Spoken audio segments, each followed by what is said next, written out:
Hello, classic rock fans. I'm reporting a day after seeing Stevie Nicks perform live in concert at the Fiserv Forum in Milwaukee. This was the first time I had ever seen a Stevie Nicks solo show, although I've seen her in the past with Fleetwood Mac. I saw Fleetwood Mac on their Greatest Hits Unleashed tour in 2009, and that was a sparsely attended show, I think mostly because of how the economy was that year. I saw Fleetwood Mac again in 2015 at the same venue. Both of those shows were at the old Bradley Center in Milwaukee, and while the 2009 show struggled to draw a crowd, the 2015 show was a full house. I think in part because the economy was doing much better. And of course, this was the tour that included Christine McVie's triumphant return to the band. So it was the full classic era lineup of Fleetwood Mac, and that was an absolutely excellent show. Both shows were good, but the 2015 one, because Christine McVie was there, was the better show. I've seen Lindsey Buckingham play solo shows before, but when Stevie Nicks has come to town doing solo shows, I've unfortunately skipped those, mostly based on price. And I almost did again this year, sadly, and that was only because of how expensive ticket prices were. I lucked out. I was gifted some tickets, and I'm very appreciative for that because it was an amazing show. But had that not occurred, I wouldn't have gone because ticket prices were just out of my price range. And that's unfortunately very common right now for stadium acts. Now, that's not to say there were any empty seats in the house, though, because this was a full house just like the 2015 show. In fact, I would say this was an even more enthusiastic crowd than what I remember in 2015. Now, the makeup of the crowd, I would say, was about 75% women and maybe 25% men. And of the men who were in the show, they definitely skewed younger.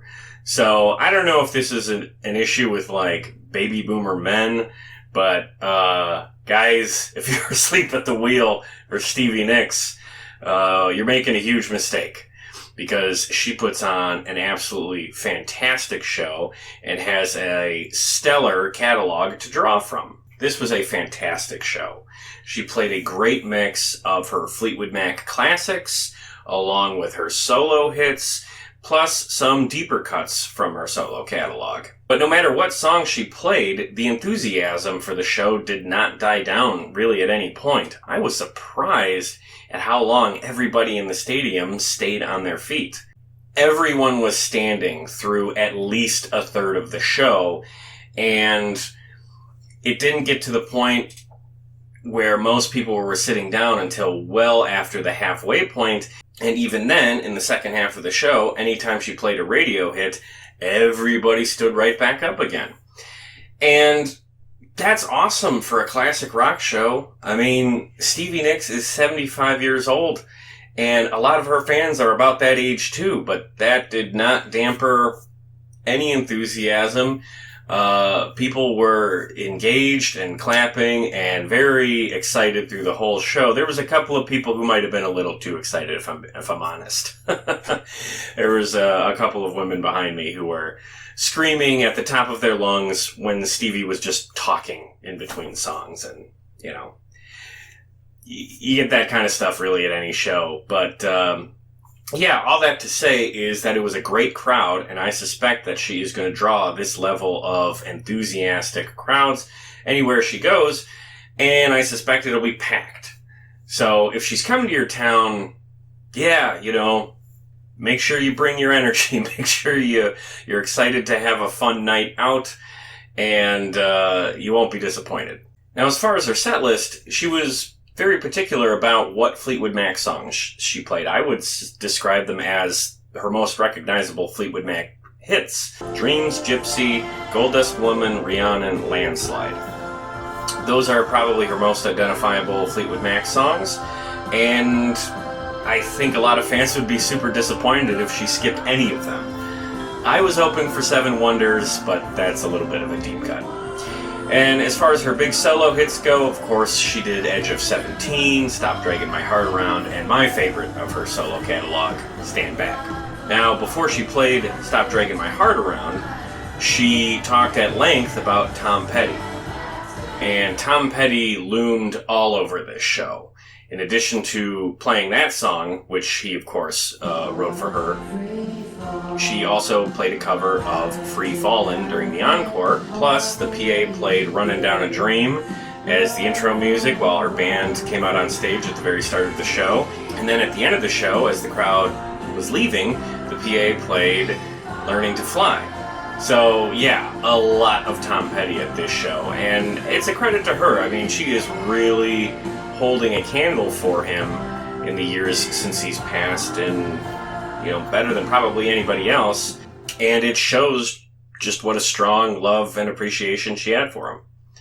And that's great, because there's a lot of fans, who miss Tom dearly, and hearing that music in a show like this was very special. Free Fallin' wasn't the only cover she did that night. She also played a cover of For What It's Worth, which was originally, of course, done by Stephen Stills and Buffalo Springfield. Now, that was a song I was not expecting to hear, but before she started playing it, she talked about how that song had really impressed her back in the day, and she was never really a political person, but she always wanted to write a great protest song, and she felt she never could, write one as good as that one. So instead of writing one of her own, tonight she just decided to sing it. And that's great, because it's a great song, and it was nice to hear her version of it. And she didn't really get into politics. The only thing she said was, if you don't mind me getting a little political here, she just said, don't forget to vote. And of all the political messages I've heard at concerts before, that was probably the least objectionable. Now, before a different song she played, which was called Soldier's Angel, she talked a little bit about the war between Russia and Ukraine, and how she felt that, we needed to support Ukraine, because if Ukraine falls, all of Europe will be at risk. I don't disagree, and she didn't go on too long. She didn't go on to the point that it was obnoxious, so I don't really have any complaints about that. Plus, I mean, you can have whatever opinions about it you want, but I would much rather listen to Stevie Nicks talk about that than, say, fucking Roger Waters. But anyway, most of the time when she was talking to the crowd, she was actually expressing a lot of appreciation for the people who came out to see the show. Okay, what else? Oh, the end song of her main set, Edge of 17, of course, the big hit. Her guitar player, Waddy Wachtel, played a very long guitar solo to intro the song, and that was great. Yeah, it was really cool to see Waddy out there, because I've actually been covering a pretty significant part of his career earlier this year in our Warren Zevon podcast miniseries. Waddy was a big part of Warren's early years, so interesting to see a guy perform live after I've been, talking about some of his best work earlier in the year. Glad to see he's still out there playing really well. And then the last thing I'll talk about today is probably the most powerful aspect of the show. The last song of the night, third song of the encore, was Landslide, which is appropriate. That's perhaps her best song. Now, that's a beautiful and emotional song in its own right, but she took it a step further and caught me totally off guard. And I guess I don't know why I was surprised by this, but as she was playing Landslide, the video screen behind her played a montage of photos of her and her old Fleetwood Mac bandmate, Christine McVie. And if you didn't know, Christine McVie passed away late last year. Seeing those photographs to that song was powerful. I'm not afraid to admit, I got a little choked up at that, and I know there were quite a few people in that stadium who had tears in their eyes. It was a very emotional and beautiful tribute to an amazing artist who, like Tom Petty, I already miss. Going back and revisiting Fleetwood Mac's career, I, of course, love Lindsey Buckingham songs and Stevie Nicks songs, but it didn't dawn on me until fairly recently that all of my favorite Fleetwood Mac songs are Christine McVie's songs. I think Christine is actually my favorite member of Fleetwood Mac, and it was so beautiful to see Stevie pay tribute to her and celebrate her at the end of the night. It closed the show on a very strong note. So, needless to say, I highly recommend going to see this show. I'm sad that ticket prices are so brutal as they are right now. That's not just Stevie, that's across the board for Stadium acts. And unfortunately, the costs have gotten to the point where it's prohibitive for a lot of people. So I would recommend it if you can swing it, and I hope you can. Because I don't know how many more touring years Stevie has left. I don't know how many more she wants to do. It was a couple of years ago now, but she had put like a 10-year window, and we're a couple of years into that already. Unfortunately, COVID, stole a couple of years of what that was supposed to be. So I don't know how long she plans on doing this. Now, if you can swing it, I hope I've conveyed here that it is a very good show, and she's still performing at a very high level, so at least you're going to be getting your money's worth. Also, some of the dates that she has this year are not just solo shows. Some shows she's co-headlining with Billy Joel. I have a friend who's going to one.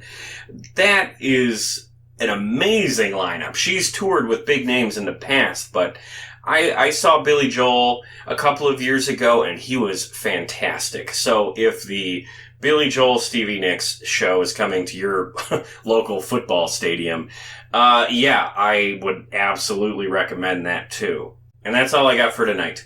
If you enjoyed this concert review, please check out some of the other concert reviews I've done on this channel. If you're a fan of classic rock, I guarantee I've talked about a different artist that you're a fan of. In fact, I've reviewed a Lindsey Buckingham concert, and I'll post that link in the description below. And if you are a fan of classic rock, please check out the podcast I do. It's called Play That Rock and Roll. We've had a lot of great guests on this year, and more fun stuff coming down the road.